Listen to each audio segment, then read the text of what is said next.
মৰমৰ ছাত্ৰ-ছাত্ৰীসকল, আজি আমি চাম সলিউশন যেটো আমি চেপ্টাৰ পঢ়ি আছো অৰ্থাৎ দ্ৰৱ চেপ্টাৰটোৰ লেকচাৰ নম্বৰ হ'ব আমাৰ 3 লেকচাৰ 3। এতিয়া আমি 2 নম্বৰ ক্লাছ লেকচাৰ নম্বৰ 2 আমি আলোচনা কৰিছিলো আইডিয়াল সলিউশন কাক বলে, নন আইডিয়াল সলিউশন কাক বলে। জাস্ট এটা রিভিউ চাম আমি। এটা আইডিয়াল সলিউশন মানে কি হ'ব, যিবিলাক সলিউশনে সকলো কন্ডিশনতে ৰাউলছ লটো মানি চলে তেনেকুৱা সলিউশনক আমি আইডিয়াল সলিউশন বুলি বিবেচনা কৰিম। আৰু যিবিলাক সলিউশনে সকলো অৱস্থাতে ৰাউলছ লটো মানি নচলে তাক আমি নন আইডিয়াল সলিউশন হিসাবে বিবেচনা করা যাব। এতিয়া যদি আইডিয়াল সলিউশন হয় তেতিয়া এটা পয়েন্ট দিছিলো, আমার এবি ইন্টারঅ্যাকশন যদি এইটো আমার সলভেন্ট হয় আৰু এইটো যদি আমাৰ সলিউট হয়, অৰ্থাৎ এইটো হ'ব দ্ৰাবক আৰু এইটো হ'ব দ্রব্য, তেতিয়া এই ইন্টারঅ্যাকশন that means আমার দ্রাবক বা বিবি ইন্টারঅ্যাকশন দ্রব্য এই ইন্টারঅ্যাকশন বা আন্তঃক্রিয়ার মানটো সমান হ'ব লাগিব। যদিহে আদৰ্শ দ্ৰৱ এটা হ'ব লাগে তেতিয়াহ'লে দ্ৰাবক দ্ৰব্যৰ মাজৰ যেটো আন্তঃআণৱিক ক্ৰিয়া থাকিব, ইন্টাৰমলিকুলাৰ ফৰ্স অফ এট্ৰাকশন থাকিব, সেই এট্ৰাকশনটো দ্ৰাবক বা দ্ৰব্য অৰ্থাৎ সলভেন্ট বা সলিউট ইন্টাৰঅ্যাকশনৰ মানৰ সমান হ'ব লাগিব। কিন্তু একচুয়ালি আমাৰ সকলোবিলাক সলিউশনে সকলো কন্ডিশন সকলো অৱস্থাতে ৰাউলছ ল মানি নচলে আৰু সেইবিলাক আমি নন আইডিয়াল সলিউশন বুলি কনসিডাৰ কৰিম। আৰু নন আইডিয়াল সলিউশনৰ ক্ষেত্ৰত আমাৰ এবি ইন্টাৰঅ্যাকশন নট ইকুয়াল টু এ অৰ বিবি ইন্টাৰঅ্যাকশন হ'ব।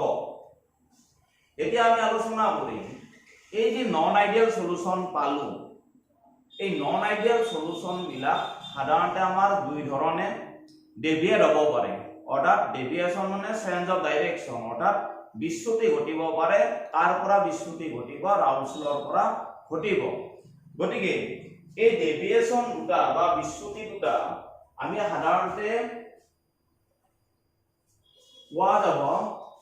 এটা হ'ব আমাৰ পজিটিভ ডেভিয়েশন অৰ্থাৎ ধনাত্মক বিচ্যুতি, আৰু এটা হ'ব নিগেটিভ ডেভিয়েশন অৰ্থাৎ এইটো হ'ব আমাৰ ঋণাত্মক বিচ্যুতি। গতিকে আমি কি পালো যে আমি যিবিলাক সলিউশন নন আইডিয়াল সলিউশন হয় সেইবিলাক সলিউশনে দুই ধৰণৰ বিচ্যুতি দেখুৱায়, অৰ্থাৎ ডেভিয়েশন দেখুৱায়। এটা হ'ব ধনাত্মক বিচ্যুতি অৰ্থাৎ পজিটিভ ডেভিয়েশন, আৰু আনটো কি হ'ব ঋণাত্মক বিচ্যুতি অৰ্থাৎ নিগেটিভ ডেভিয়েশন। গতিকে আমি যদি ধনাত্মক, এইবাৰ আমি এটা এটাকে চাই যাম। প্ৰথমতে আমি চাম ধনাত্মক বিচ্যুতি অৰ্থাৎ পজিটিভ ডেভিয়েশন। পজিটিভ ডেভিয়েশনৰ ক্ষেত্ৰত কি হ'ব, যেটো আমাৰ এবি ইন্টাৰঅ্যাকশন অৰ্থাৎ সলভেন্ট সলিউট ইন্টাৰঅ্যাকশনটো আমাৰ কি হ'ব লেস হ'ব। যেটো আমাৰ এ আৰু বিৰ মাজৰ আন্তঃক্ৰিয়া আছে, দ্ৰাবক আৰু দ্ৰব্যৰ মাজৰ যেটো আন্তঃক্ৰিয়া আছে, সেই আন্তঃক্ৰিয়াটো এ আন্তঃক্ৰিয়া অৰ্থাৎ দ্ৰাবক বা আমাৰ কি হব সলভেন্ট আন্তঃক্ৰিয়া বা সলিউট অৰ্থাৎ দ্ৰব্য আন্তঃক্ৰিয়াৰ তুলনাত দুৰ্বল হ'ব। যেতিয়া আমাৰ দুৰ্বল হ'ব এবি যেটো আমাৰ এ আৰু বিৰ মাজৰ আন্তঃক্ৰিয়া আছে অৰ্থাৎ ইন্টাৰমলিকুলাৰ ফৰ্স অফ এট্ৰাকশন আছে, সেইটো যেতিয়া দুৰ্বল হ'ব সলিউশনটোৰ পৰা কম্পোনেন্ট এ বা কম্পোনেন্ট বি সহজে আমাৰ উৰি যাব পাৰিব, অৰ্থাৎ সহজে ভলেটাইল হ'ব তাৰমানে ইভাপোৰেট হ'ব আৰু যদি আমাৰ ইভাপোৰেট হয় তেতিয়াহ'লে গোটেই সলিউশনটো হেপাৰ প্ৰেছাৰটো আমাৰ কি হ'ব বাঢ়ি যাব আৰু তেতিয়া আমি সলিউশনটো ৰাউলছ লৰ পৰা কি পাম পজিটিভ ডেভিয়েশন পাম এতিয়া পজিটিভ ডেভিয়েশনৰ ক্ষেত্ৰত আমাৰ এইটো মেইন কন্ডিশন মনত ৰাখিব লাগিব অৰ্থাৎ solvent solute interaction is less as compared with solute solute or solvent solvent interaction এতিয়া যদি আমি ভলিউম চেঞ্জ যেতিয়া আমাৰ সলিউট প্লাস সলভেন্ট কৰি দিয়া গ'ল তেতিয়া আমাৰ এটা সলিউশন প্ৰডিউস হ'ল অৰ্থাৎ দ্ৰৱ প্ৰডিউস হ'ল সেই দ্ৰৱটো ভলিউমৰ যদি পৰিৱৰ্তন চোৱা যায় বা ভলিউমৰ কেনেকুৱা ধৰণৰ আগৰ ভলিউমৰ লগত চেঞ্জ আহিছে সলভেন্ট অকলে থাকোতে বা সলিউট অকলে থাকোতে তেতিয়া যদি চোৱা যায় তেতিয়া আমি কি পাম ডেল মিক্স ভি আমাৰ greater than 0 আৰু এনথালপি চেঞ্জ ভ্যালুটো আমি কি পাম এনথালপি এইটো আমাৰ greater than কি পাম 0 পাম অৰ্থাৎ ভলিউমটো আমাৰ পজিটিভ ডেভিয়েশনৰ ক্ষেত্ৰত সলিউশনটো বাঢ়িব আৰু যেটো এনথালপিৰ পৰিৱৰ্তন সেইটো আমাৰ কি হ'ব বাঢ়ি যাব মানে আলটিমেটলি আমাৰ কি হ'ব এইটো পজিটিভ হ'ব এইটো পজিটিভ হ'ব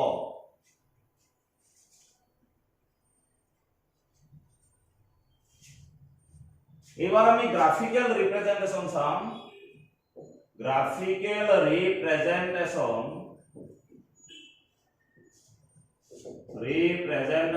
of positive deviation from Raoult's law গতিকে আমি ৰাউল্ট লৰ পৰা ধনাত্মক বিচ্যুতি কেনেকুৱা ধৰণে হয় এইটো আমি গ্ৰাফৰ দ্বাৰা অংকন কৰিম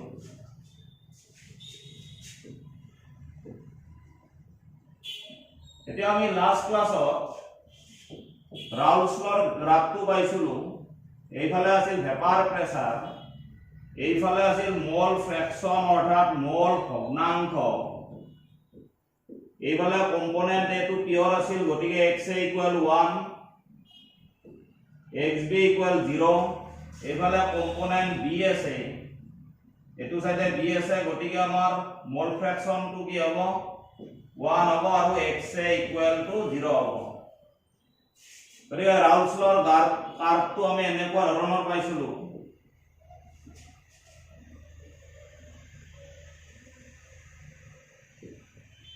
এটি আছিল ৰাউল্টছ লটো আমাৰ কাৰ্ভটো আছিল অৰ্থাৎ সববিলাক কম্পোনেন্ট এইটো আমাৰ a কম্পোনেন্ট আছিল এইটো আমাৰ b কম্পোনেন্ট আছিল স্ট্ৰেইট লাইন পাইছিলো গতিকে টোটাল ভেপাৰ প্ৰেসাৰটো আমি কি পাইছিলো আমাৰ স্ট্ৰেইট লাইন পাইছিলো কিন্তু কথাটো হ'ল কি আমাৰ পজিটিভ ডেভিয়েশন দেখুৱাইছে অৰ্থাৎ নন আইডিয়াল সলিউশন গতিকে পজিটিভ ডেভিয়েশনে এইটো শো নকৰে পজিটিভ ডেভিয়েশনে কি কৰিব কম্পোনেন্ট বিলাকৰ যেটো ভেপাৰ প্ৰেসাৰ সেইটো ৰাউল্টছ লত কৈ আমাৰ কি হ'ব বাঢ়ি যাব এনেকৈ বাঢ়ি যাব সিমিলাৰলি কম্পোনেন্ট b ৰ ভেপাৰ প্ৰেসাৰটো টোটাল কি হ'ব বাঢ়ি যাব গতিকে ইয়াৰ আমি লিখিব পাৰিম pa = pa not xa ইয়াত পাৰিম pb = pb not xb গতিকে যদিহে কম্পোনেন্ট দুটা ভেপাৰ প্ৰেসাৰটো ইনক্ৰিজ হৈ ৰাইজ হৈ তেতিয়া অটোমেটিক্যালি সলিউশনটোৰ ভেপাৰ প্ৰেসাৰটো বাঢ়ি যাব গতিকে ইয়াৰ আমি কি পাম এনেকুৱা ধৰণৰ পাম গতিকে pa = pa + pb হ'ব গতিকে এইটো হ'ব আমাৰ গ্ৰাফিক্যাল ৰিপ্ৰেজেন্টেশন পজিটিভ ডেভিয়েশনৰ বাবে নন আইডিয়াল সলিউশনৰ ক্ষেত্ৰত এইবাৰ আমি নেগেটিভ ডেভিয়েশনৰ কথা চাম নেগেটিভ ডেভিয়েশন অৰ্থাৎ ঋণাত্মক বিচ্যুতিৰ কথা চাম এটা যদি ঋণাত্মক বিচ্যুতি হয় তেতিয়া হলে ab ইন্টাৰেকশন মানে কি সলভেন্ট সলিউট ইন্টাৰেকশন এতিয়া আমাৰ স্ট্ৰংগাৰ হ'ব as compared with a or bb interaction অৰ্থাৎ সলিউট বা সলভেন্ট ইন্টাৰেকশনৰ তুলনাত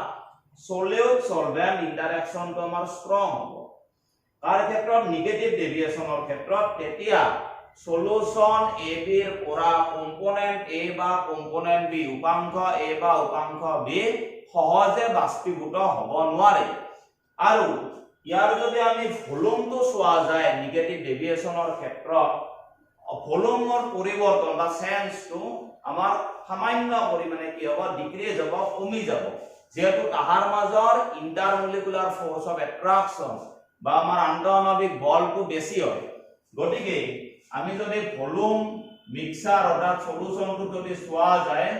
তেতিয়া কি হ'ব কমি যাব মানে লেস দেন 0 বা আমাৰ নিগেটিভৰ ফালে আহিব বা নিগেটিভ আৰু এনথালপি চেঞ্জটো আমাৰ কি হ'ব নিগেটিভ হ'ব অৰ্থাৎ আমাৰ ৰিঅ্যাকশনটো কি হ'ব এক্সোথাৰ্মিক ৰিঅ্যাকশন হ'ব অৰ্থাৎ তাপবৰ্জী বিক্ৰিয়া হ'ব। গতিকে এইটো হ'ব নিগেটিভ ডেভিয়েশনৰ আমাৰ কন্ডিশন অৰ্থাৎ solute interaction is stronger as compared with solute or solvent interaction। এইবাৰ আমি যদি গ্ৰাফিক্যাল নেগেটিভ ডেভিয়েশনৰ যদি গ্ৰাফিক্যাল ৰিপ্ৰেজেন্টেশনটো ড্ৰ কৰা যায় তেতিয়া কি হ'ব আগৰ দৰে আমি কি কৰিম ৰাউলছ ল যেটো আছিল গ্ৰাফ এইটো আঁকি লম। এইটো হ'ব ভেপাৰ প্ৰেসাৰ আৰু ইয়াত থাকিব আমাৰ মোল ফ্ৰেকশন या কম্পোনেন্ট এইটো সাইডে আছে গতিকে মোল ফ্র্যাকশন ম্যাক্সিমাম xb নাই গতিকে xb = 0 या a কম্পোনেন্টত আমাৰ 0 হ'ব মোল ফ্ৰ্যাকশন xb = 1 হ'ব। গতিকে ৰাউলছ লৰ কাৰ্ভটো আছিল অৰিজিন এইটো হ'ব কম্পোনেন্ট a ৰ আমাৰ গ্ৰাফিক্যাল ৰিপ্ৰেজেন্টেশন এটা হ'ব কম্পোনেন্ট b আৰু ওভাৰঅল সলিউশনটো আমি এনেকুৱাকে স্ট্ৰেইট পাম এইটো হয়। এতিয়া যেটো সলিউশনটো আমাৰ নিগেটিভ ডেভিয়েশন দেখুৱাইছে গতিকে এই যেটো আমাৰ স্ট্ৰেইট লাইন পাইছিলো এই স্ট্ৰেইট লাইনত কৰি কি হ'ব তলেদি গুচি যাব এটা ভেপাৰ প্ৰেসাৰটো ডিক্ৰিজ হ'ব। গতিকে আমি ইয়াত এনেকুৱাকে পাম কম্পোনেন্ট a ৰ বাবে এইটো হ'ব pa = pa not xa আৰু কম্পোনেন্ট b ৰ বাবে গ্ৰাফিক্যাল ৰিপ্ৰেজেন্টেশনটো এইটো পাম গতিকে pp = pb not xb গতিকে ওভাৰঅল সলিউশনটো ভেপাৰ প্ৰেসাৰ কি পাম এনেকুৱাকে যাব সব p = pa + pb গতিকে এইটো হ'ব আমাৰ নিগেটিভ ডেভিয়েশনৰ ক্ষেত্ৰত আমাৰ ৰাউলছ লৰ পৰা বা ৰাউলছৰ যেটো সূত্ৰ আছে এইটোৰ পৰা নিগেটিভ ডেভিয়েশনটো আমি গ্ৰাফিক্যালি এনেকুৱাকে ৰিপ্ৰেজেন্ট কৰিব পাৰিম। গতিকে এইটো হ'ব পজিটিভ ডেভিয়েশনৰ গ্ৰাফ এইটো হ'ব আমাৰ নিগেটিভ ডেভিয়েশনৰ গ্ৰাফ। এবাৰ আমি নেক্সট চাম example.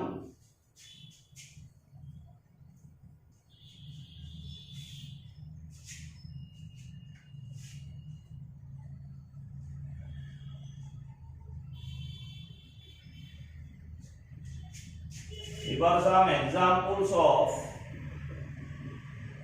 examples of positive deviation ধনাত্মক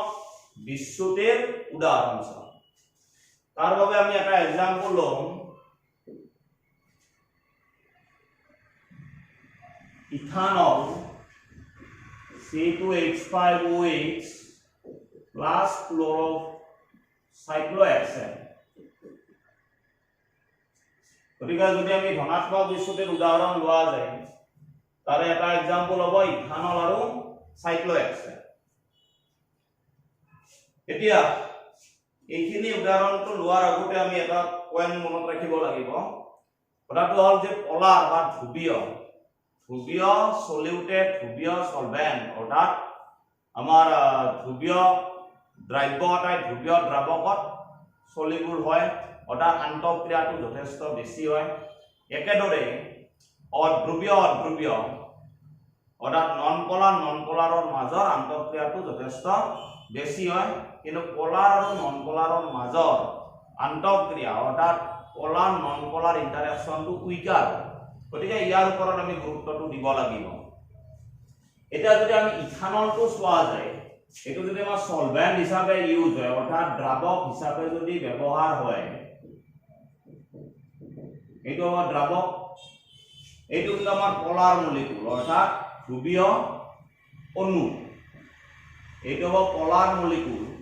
আৰু সাইক্লোহেক্সেন এইটো হ'ব আমাৰ সলিউট ধৰি ললো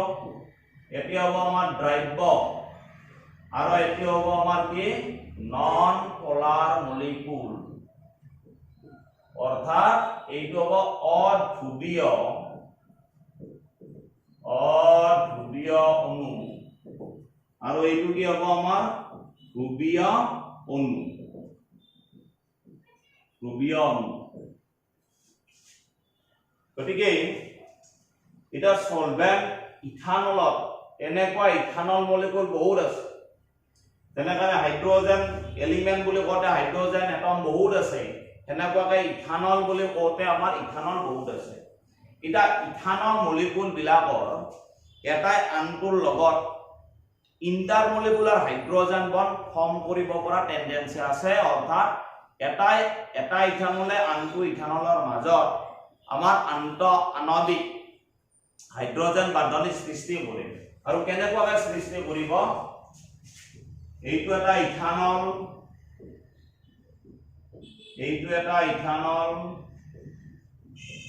নেক্সট ইথানল এনেকুৱাকৈ বহুত আছে এতিয়া এই পাৰ্সিয়াল নিগেটিভ পাৰ্সিয়াল পজিটিভ পাব ইয়া পাৰ্সিয়াল নিগেটিভ পাৰ্সিয়াল পজিটিভ পাৰ্সিয়াল নিগেটিভ পাৰ্সিয়াল পজিটিভ পাব এতিয়া এই ইথানলৰ হাইড্ৰোজেনে এই ইথানলৰ অক্সিজেনৰ মাজত আমাৰ এট্ৰাকশন হ'ব আৰু এট্ৰাকশনৰ ফলত ইন্টাৰমলিকুলাৰ হাইড্ৰোজেন বন্ড প্ৰডিউস হ'ব ইয়াতো ইন্টাৰমলিকুলাৰ হাইড্ৰোজেন বন্ড প্ৰডিউস হ'ব যেহেতু ইথানল মলিকুল বিলাকৰ মাজত আমাৰ হাইড্ৰোজেন বন্ড প্ৰডিউস হয় ইন্টাৰমলিকুলাৰ হাইড্ৰোজেন বন্ড বা আন্তঃআণৱিক হাইড্ৰোজেন বান্ধনী সৃষ্টি হয় গতিকে ইথানলৰ মাজৰ আন্তঃক্ৰিয়াটো যথেষ্ট বা ইন্টাৰেকশনটো যথেষ্ট আমাৰ ষ্ট্ৰংগাৰ হ'ব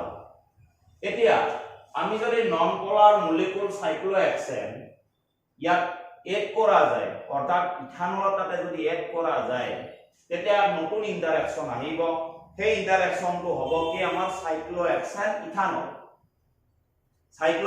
ইথানল হ'ব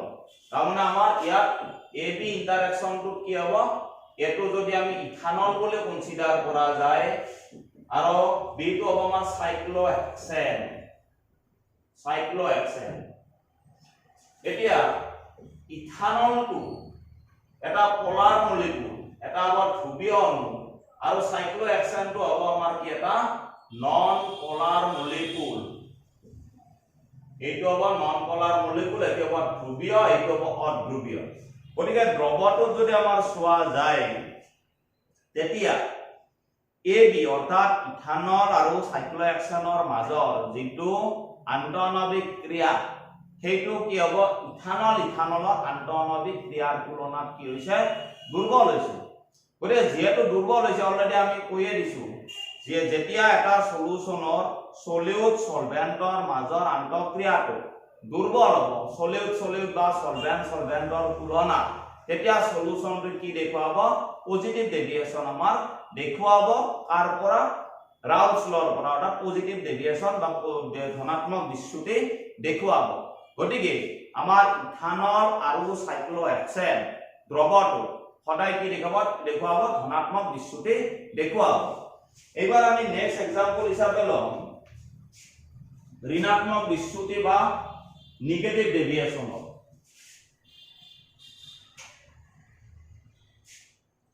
এটো নেগেটিভ এবাৰ আমি নেগেটিভ ডেভিয়েশনৰ এক্সাম্পল লম নেগেটিভ ডেভিয়েশনৰ বাবে আমি লম ক্লোৰোফৰ্ম ইয়াৰ নাম হ'ব ক্লোৰোফৰ্ম and acetone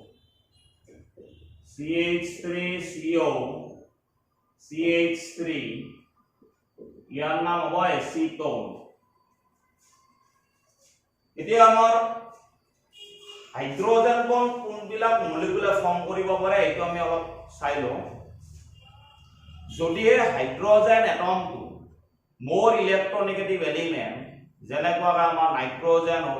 বা অক্সিজেন বা ফ্লোৰিন তাৰ লগত যদি ডাইৰেক্টলি বন্ড ফৰ্ম কৰি থাকে কোভেলেন্ট বন্ড যদি প্ৰডিউস কৰি থাকে তেনেকুৱা মলিকুলে আমাৰ হাইড্ৰোজেন বন্ড প্ৰডিউস কৰিব পাৰে হয় ইন্ট্ৰা বা ইন্টাৰমলিকুলাৰ হাইড্ৰোজেন বন্ড প্ৰডিউস কৰিব পাৰে কিন্তু directly যদি বন্ড ফৰ্ম কৰি নাথাকে তেতিয়ালে হাইড্ৰোজেন বন্ড প্ৰডিউস কৰিব নোৱাৰে গতিকে আমাৰ ইয়াৰ ক্ষেত্ৰত chloroform molecular ইন্টাৰমলিকুলাৰ hydrogen bond chloroform মলিকুলৰ লগত এটাই আনটোৰ লগত কেতিয়াও প্ৰডিউস কৰিব নোৱাৰে সিমিলাৰলি এচিটোনেও আমাৰ নিজৰ মাজত ইন্টাৰমলিকুলাৰ হাইড্ৰোজেন বন্ড প্ৰডিউস কৰিব নোৱাৰে এতিয়া আমি যদি ক্লোৰোফৰ্ম আৰু এচিটোনক এড কৰি দিয়া যায় এটা আনটোৰ লগত তেতিয়া আমাৰ কি হ'ব এচিটন ক্লোৰোফৰ্ম এটা সলিউশন হ'ব এবাৰ সলিউশনৰ ক্ষেত্ৰত কি হ'ব এইটো হ'ব আমাৰ ক্লোৰোফৰ্ম এইটো ক্লোৰোফৰ্ম নেক্সট এইটো হ'ল আমাৰ এচিটোন এইটো হ'ল এচিটোন এতিয়া ইয়াৰ পাৰ্শিয়াল নিগেটিভ পাৰ্শিয়াল পজিটিভ পাব এইটো পাৰ্শিয়াল নিগেটিভ পাৰ্শিয়াল পজিটিভ পাব এটা কি হ'ব এই ক্লোৰোফৰ্মৰ হাইড্ৰোজেনে অক্সিজেনৰ আমাৰ কি কৰিব অক্সিজেনৰ নিগেটিভ পাৰ্টৰ লগত আমাৰ বন্ড প্ৰডিউস কৰিব এইটো হ'ব হাইড্ৰোজেন বন্ড প্ৰডিউস কৰিব গতিকে আগতে আমাৰ ক্লোৰোফৰ্ম নিজৰ মাজত কোনো ধৰণৰ কেমিক্যাল বন্ড আমাৰ প্ৰডিউস হোৱা নাছিল বা এচিটনে নিজৰ মাজত তেনেকুৱা কোনো ধৰণৰ কেমিক্যাল বন্ড প্ৰডিউস কৰিব পৰা নাছিল বা ৰাসায়নিক বান্ধনী সৃষ্টি কৰিব পৰা নাছিল যেতিয়া ক্লোৰোফৰ্ম আৰু এচিটনক আমি এড কৰি দিলো এড কৰি দিয়াৰ ফলত আমাৰ কি হ'ল ক্লোৰোফৰ্ম আৰু এচিটনৰ মাজত ইন্টাৰমলিকুলাৰ হাইড্ৰোজেন বন্ড প্ৰডিউস হ'ল গতিকে আমি যদি চোৱা যায় আমাৰ ক্লোৰোফৰ্ম এচিটন অৰ্থাৎ দ্ৰাৱক দ্ৰব্য সলিউট সলভেন্ট তাৰ মাজৰ যেটো ইন্টাৰেকশন হয় গতিকে এবি ইন্টাৰেকশনটো আমাৰ ক্লোৰোফৰ্ম বা এচিটনৰ তুলনাত কি হৈছে বেছি হৈছে আৰু যেতিয়া বেছি হ'ব তেতিয়া সলিউশনটোই ৰাউলছৰ পৰা আমাৰ সদায় কি দেখুৱাব নেগেটিভ ডেভিয়েশন দেখুৱাব অৰ্থাৎ সলিউশনটোৰ পৰা কম্পোনেন্ট এ বা কম্পোনেন্ট বি সহজে আমাৰ বাষ্পীভূত হ'ব নোৱাৰে গতিকে ৰাউলছৰ যিখিনি পাৰিছিল তাতকৈ আমাৰ কম হেপাৰ প্ৰেসাৰ আমি পাম এনেকুৱা সলিউশনৰ ক্ষেত্ৰত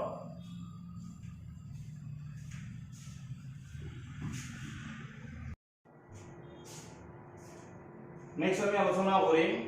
এজিঅট্ৰপছ অসমীয়াটো আমাৰ এজিঅট্ৰপছ হিচাপে বিবেচনা কৰা যায় এটা এজিঅট্ৰপছ মানে কি the binary mixtures or solution that have the same composition in liquid and vapor phase and boil at constant temperature are called azeotrophs or azeotropic mixture tamone ki hobo eta solution ba amar binary mixture বিয়োগাঙ্ক যুক্ত মিশ্রণ তাতে আমার component কেইটা থাকিব দুটা থাকিব এটা এটা সলিউশন হতে আমার সলিউট আৰু সলভেন্টৰ এটা নিৰ্দিষ্ট পাৰ্সেন্টেজ থাকে বা কম্পোজিশন থাকে যদি সেই কম্পোজিশনটো লিকুইড ফেজ আৰু ভেপাৰ ফেজত এটা লিকুইডৰ আমি সলিউশনটো পালো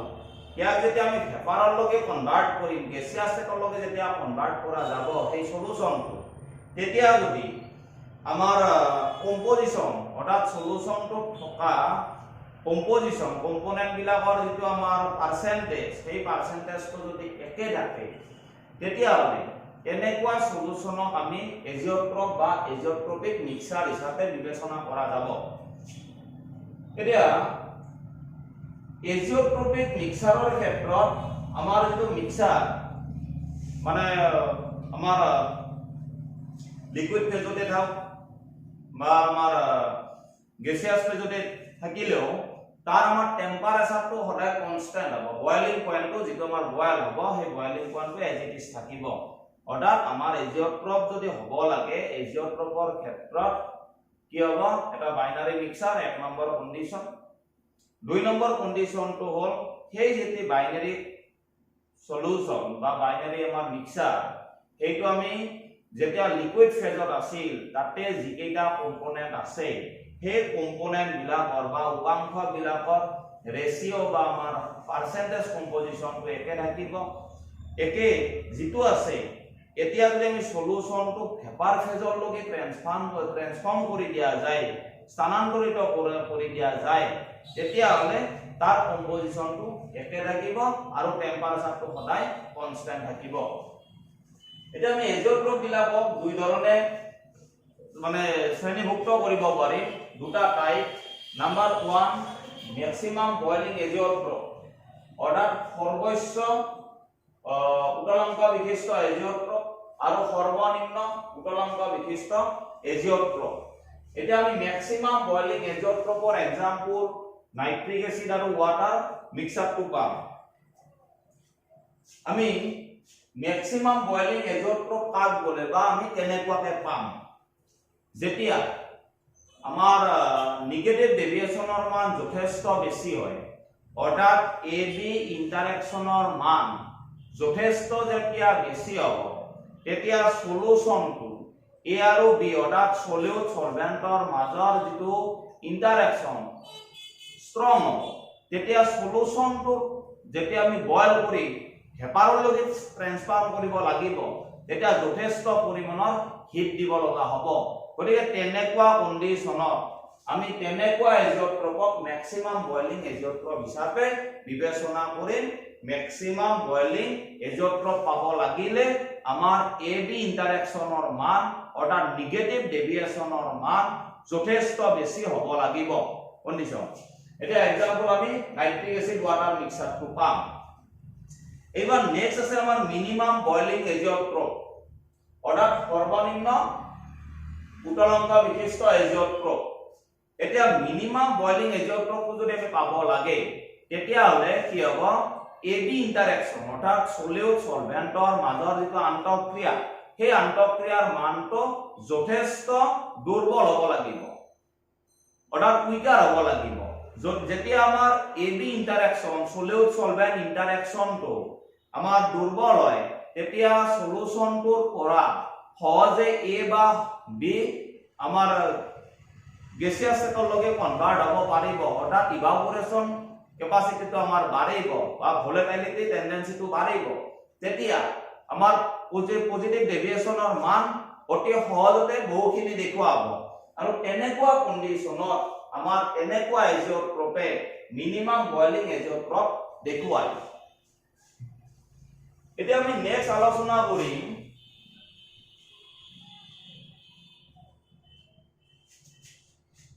কোলিগেটিভ প্ৰপাৰ্টিজ এবাৰ হ'ব কোলিগেটিভ properties কোলিগেটিভ properties বা সংখ্যাগত ধৰ্ম অসমীয়া বিবেচনা কৰে সংখ্যাগত ধৰ্ম এতিয়া প্ৰথম আহিল আমাৰ ডেফিনেশন যি প্ৰপাৰ্টি বা যি ধৰ্মই সলিউশন এটা থকা সলিউট পাৰ্টিকুলাৰ এমাউন্ট অৰ্থাৎ পৰিমাণৰ ওপৰত নিৰ্ভৰ কৰে কিন্তু সলিউট পাৰ্টিকুল বিলাকৰ আমাৰ নেচাৰৰ ওপৰত ডিপেন্ড নকৰে তাৰ শেপ কেনেকুৱা সাইজ কেনেকুৱা তাৰ ওপৰত ডিপেন্ড নকৰে তেনেকুৱা ধৰ্মক আমি কোলিগেটিভ প্ৰপাৰ্টিজ হিচাপে বিবেচনা কৰা যায় অৰ্থাৎ those property depends upon number of solute particle or amount of solute particle but does not depends upon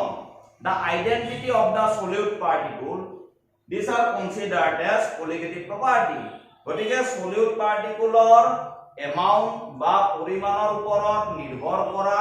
নিৰ্ভৰ কৰে কিন্তু solute particle বিলাক কেনেকুৱা তাৰ ওপৰত যিবিলাক ধৰ্মই নিৰ্ভৰ নকৰে তাক আমি বিবেচনা কৰিম কোলিগেটিভ প্ৰপাৰ্টি বা সংখ্যাগত ধৰ্ম হিচাপে এতিয়া কোলিগেটিভ প্ৰপাৰ্টি বিলাকো আমি চাৰি ধৰণে আলোচনা কৰিব পৰা যায় number 1 relative lowering of vapor pressure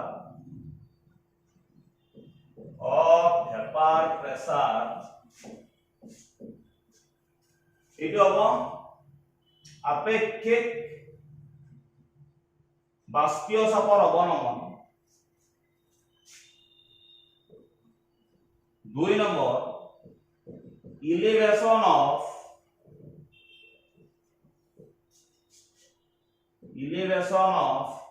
boiling point